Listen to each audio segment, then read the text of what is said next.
recording Steve Weinberger with Frank Williams at Avid Brewing. Stop Time Series, Stan Kenton, Part 2. Frank, when you're ready. All right. How you doing now?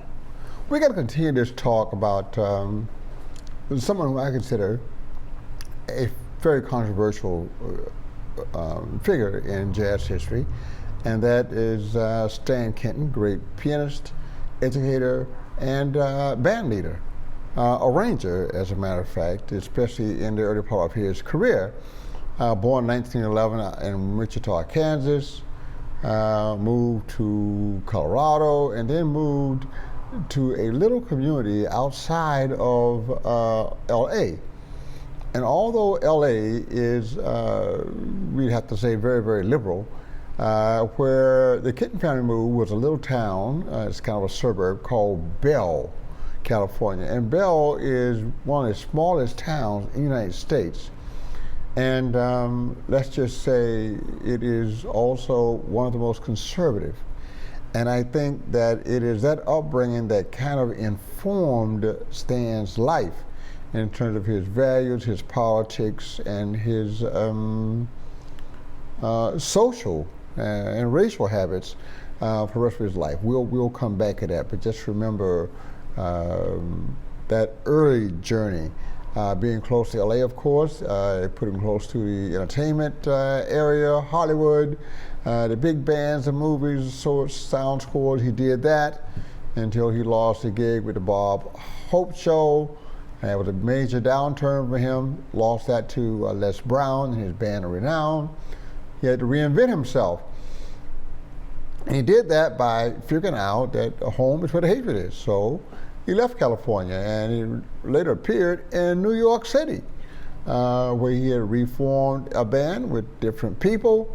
Vito Marceau was his sax player. They built a band around him and some other great soloists, and had a combination at that time. Stan had become a great promoter. That's the part we don't talk about. Great promoter, great businessman. And he had this multi-pronged approach. They played jazzy music, big band swing, dance kind of stuff. He also had beautiful young ladies out front singing great songs. Lush arrangements, great songs, great publicity, and great support from luminaries in the community. Fred Astaire actually endorsed his gig out in New York for the first time because it was at a dance ballroom. Fred Astaire is known for dance. You got his endorsement. All the dancers show up. So that was Stan's business model, so to speak. Cute young ladies, a lot of pop songs, some serious big band stuff, bordering on jazz, little comic relief here and there, variety show. It's kind of like what it was. And it worked for him pretty well. He was an experimenter. And somewhere around 46, he brought in Pete Rugolo as one of his arrangers. Pete had been a jazz musician and a composer, arranger. He studied with Darius Milhaud, for God's sake, when Darius was in San Francisco. He played with Paul Desmond while in the Army, and many other guys that would later become great jazz personalities, including Johnny Richards, who would also become one of Kenton's great arrangers. But Rugolo brought something new to the table. He brought in the Afro-Cuban sound.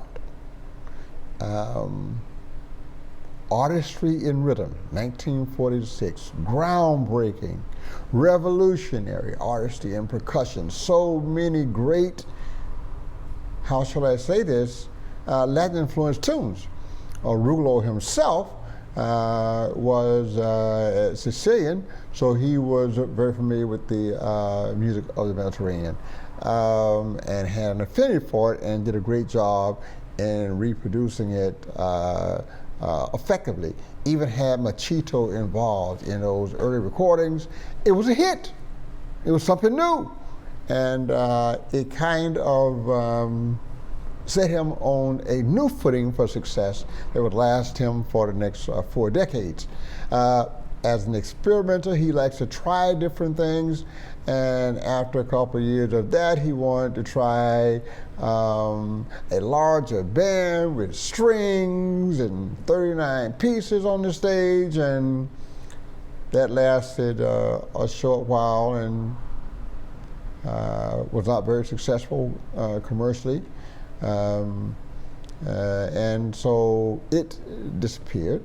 He had another project, Adventures in Modern Jazz, and trying to take on some of the bebop things that were out there, and that also was not very successful.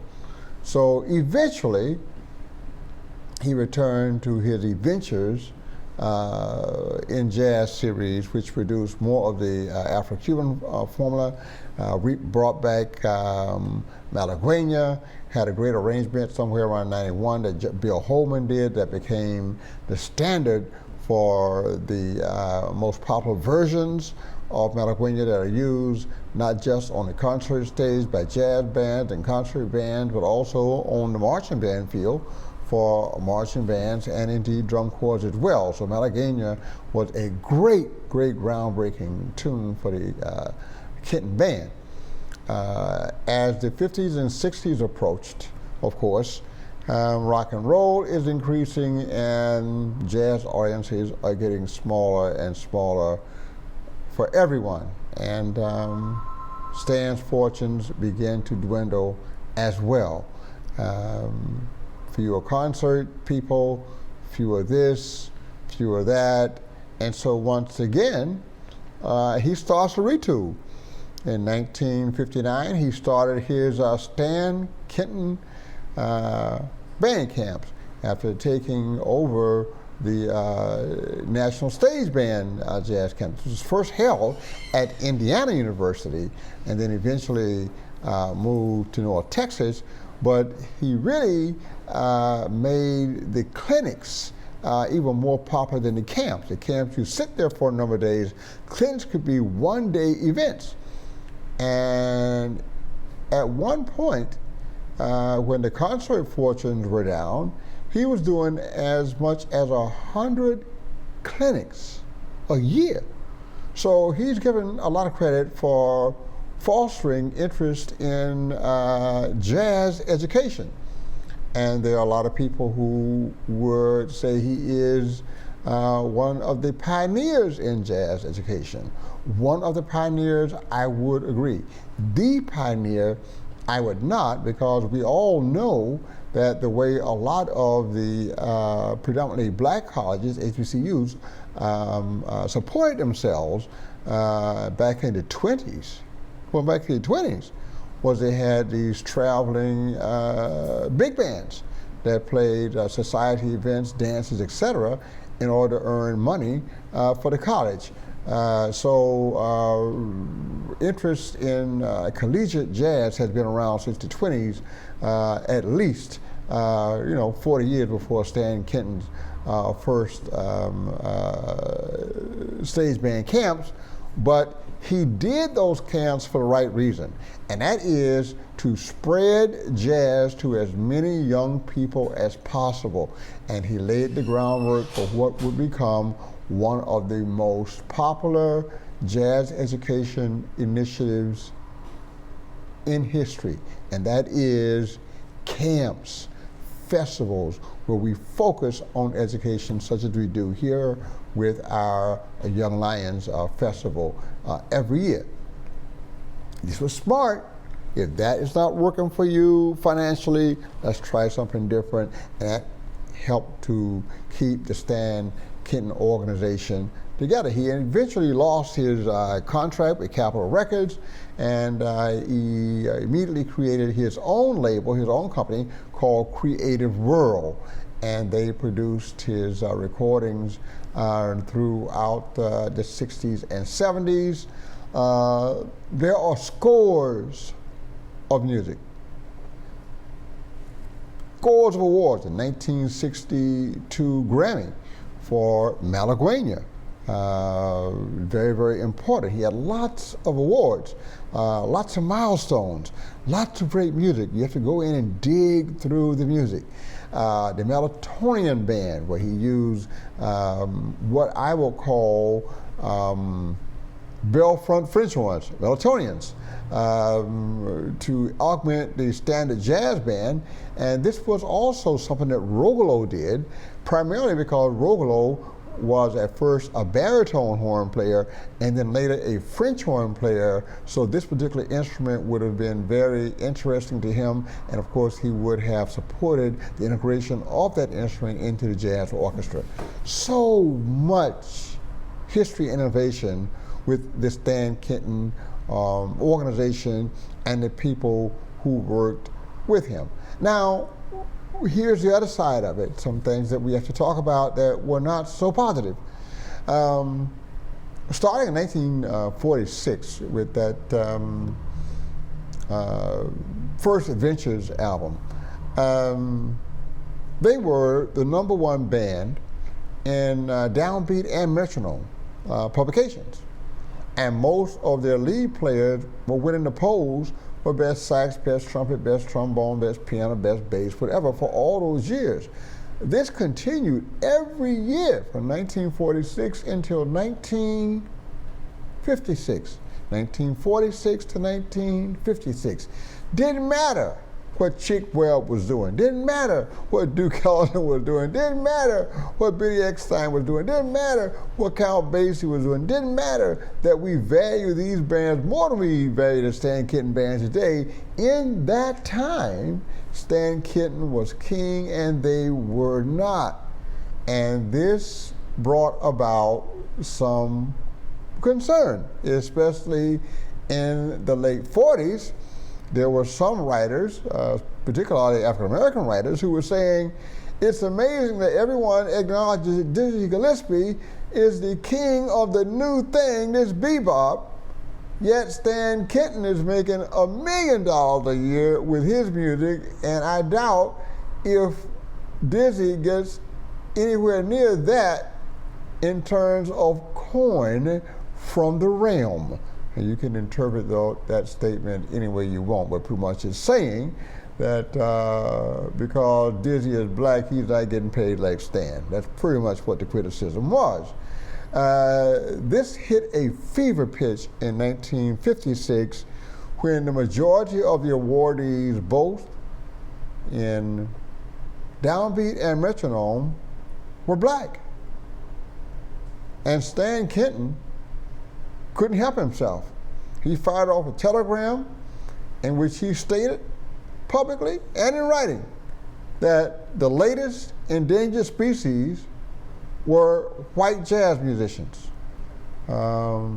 This angered a lot of people, particularly Leonard Feather, who wrote an open letter to him and published it in Downbeat, in which he questioned Stan Kenton's ability to look past race in determining the value of human beings and their art. There are not a lot of reports of how Stan Kenton responded to that, but let's just say that even when he created his jazz camps 3 years later, after doing as much research as I could, and these camps produce and clinics produce a lot of great jazz musicians, Peter Erskine and Randy Brecker and people like that. The only black musician I see coming out of that would have been Keith Jarrett. And when you look at the instructors, they are all uniformly white musicians except for Ray Brown on bass and Donald Byrd, on trumpet, Dr. Donald Byrd on trumpet. And it was indicated that of the 600 musicians, arrangers, etc., that would have come to the Kenton organization during those 4 decades, less than 2% were black. So this is the downside of Mr. Kenton. And you can do with that what you choose, but it is a fact, and these facts can be researched and verified. Bottom line, he popularized jazz in this country. Bottom line, he was a great businessman who changed with the times, and when he had a failure, he found a way to retool himself and make another success. He surrounded himself with great musicians and great writers. Bill Holman, Johnny Richards, Pete Rugolo, and on and on and on. Stan Kenton even credits Benny Carter as being his early inspiration for his arranging.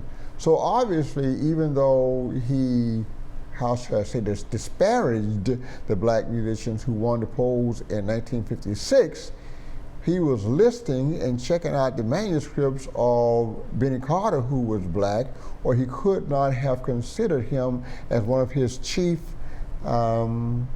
influences. So this is just one of the conflicts we have in our society, and it seemed that it manifested itself very clearly in the life of Stanley, or Stan Kenton. Remember, innovator, great music, reinventing himself time after time after time, coming up with a great formula of great music, some swing, beautiful young ladies up front singing beautiful songs, little comedy, kind of a variety thing, and dance music so the dancers keep going. It made him very, very popular, and it made him very, very wealthy. So let's remember the positive contributions that Stan Kenton made to the history and development of jazz, particularly jazz education. Let's also, however, be mindful of the shortcomings that reveal themselves in such an ugly manner. So there it is. I got through it. Mr.